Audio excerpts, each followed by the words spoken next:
Assalamualaikum warahmatullahi wabarakatuh. Saya dari kelompok 3 akan menjelaskan materi kami tentang ulul albab sebagai insan atik. Dan poin pertamanya yaitu ulul albab sebagai insan atik yang berpikir.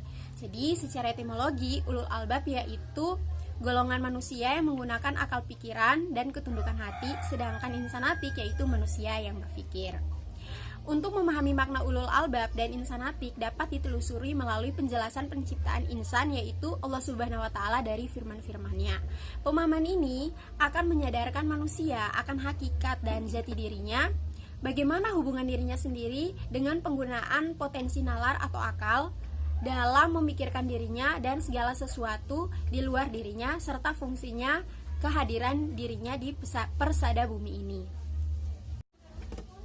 Di sini manusia diberi definisi yang rasional sebagai animal rasional atau binatang yang berpikir. Definisi ini sekurang-kurangnya mengandung gagasan tentang arti rasional, sebagaimana dipahami secara umum yaitu nalar.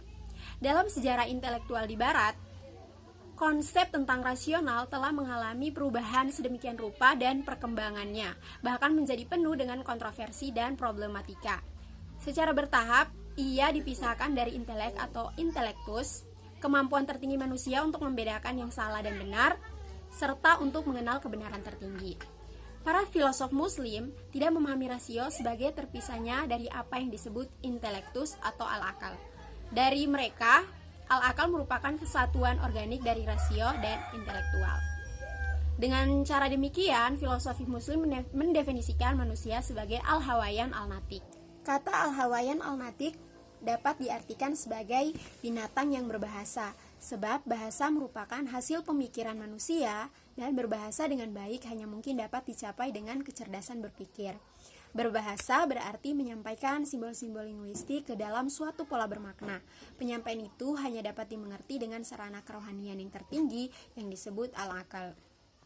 Ingatlah bahwa Al-Quran juga mengatakan bahwa hanya Adam atau manusia yang dikaruniai pengetahuan yang tinggi oleh Allah Subhanahu wa Ta'ala tentang nama-nama, dan pengetahuan tentang nama-nama itu tidak lain adalah pemahaman atau pengetahuan tentang objek-objek yang menyangkut perbedaan-perbedaan dan persamaan-persamaannya, ciri-ciri dan sifat-sifat khususnya, keadaan dan bentuknya, serta tempatnya dalam keadaan wujud metafisis dan fisis kehidupan.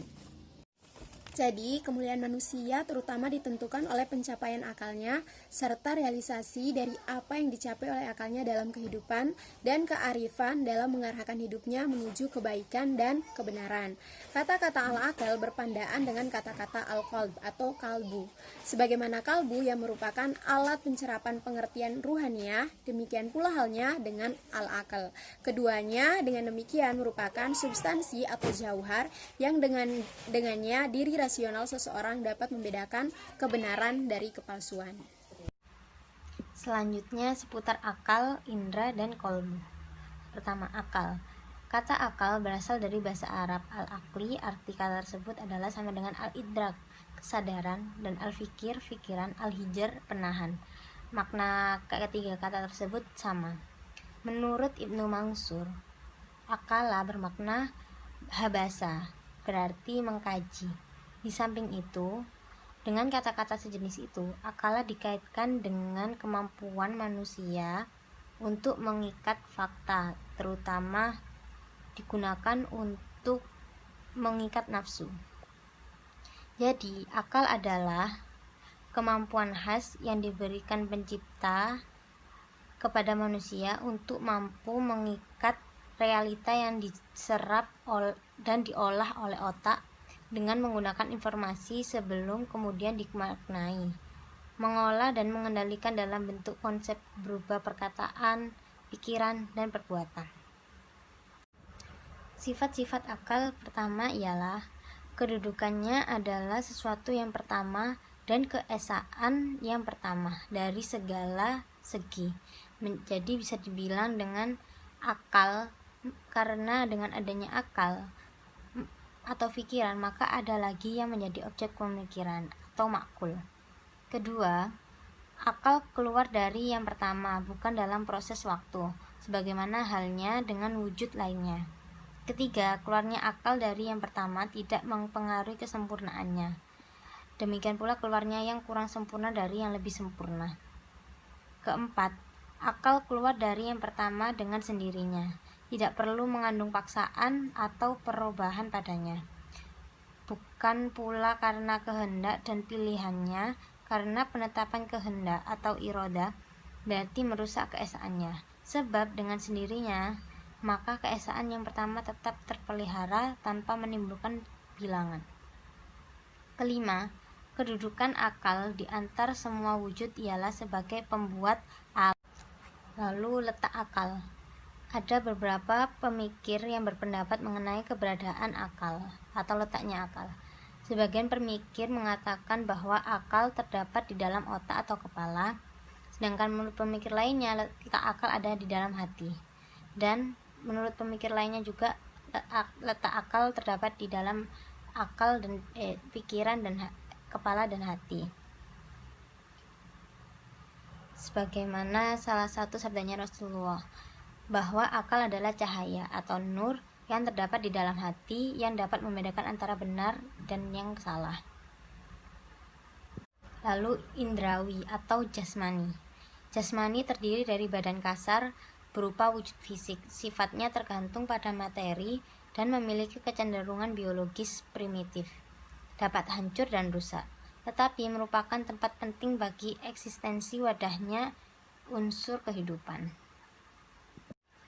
Lalu qalb atau nafs. Dalam Mu'jam Al-Wasit disebutkan bahwa salah satu makna qalb adalah jantung yang menjadi pusat peredaran darah. Letak jantung berada di dada sebelah kiri. Qalbu berasal dari kata kolabah yang berarti berubah, berpindah atau berbalik. Kata qalbu berarti hati atau jantung. Secara fisik, jantung selalu berdetak dan naik turun, bolak-balik menumpahkan darah. Sedangkan secara fisik, qalbu berarti bolak-balik antara ya dan tidak, yakin dan ragu, ataupun tenang dan gundah gulana. Qalbu atau nafsani merupakan unsur penghubung antara jasmani dan rohani.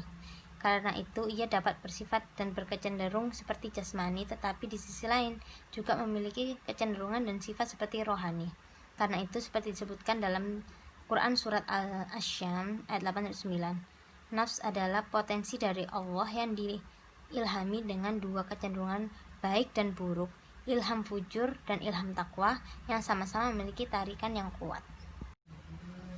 Pada saat mengaktualkan dirinya, maka nafs memiliki 3 potensi ghorizah dan 3 pola kerja, yaitu pertama, yang berkecenderungan kepada hal-hal yang baik.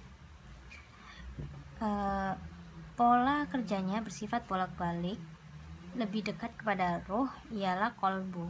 Wujud fisiknya al-ghodimah atau jantung. Ia disebut hati atau qalbu karena sifat kerjanya yang kolabah atau bolak-balik. Qalb ini berkecenderungan rasa atau efektif dalam psikologi bara. Yang kedua, yang berkecenderungan kepada hal-hal yang buruk.